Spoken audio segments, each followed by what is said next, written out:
భోజనం కాచిందెయ్యి వేడి వేడి అన్నం మీద కమ్మని పప్పు కాచిందెయ్యి వేడి వేడి అన్నం మీద కమ్మని పప్పు కాచిందెయ్యి పప్పు తప్పడం కలిపి కొట్టడం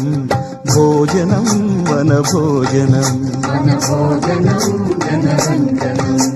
తల్లి తోడు పిల్ల మేక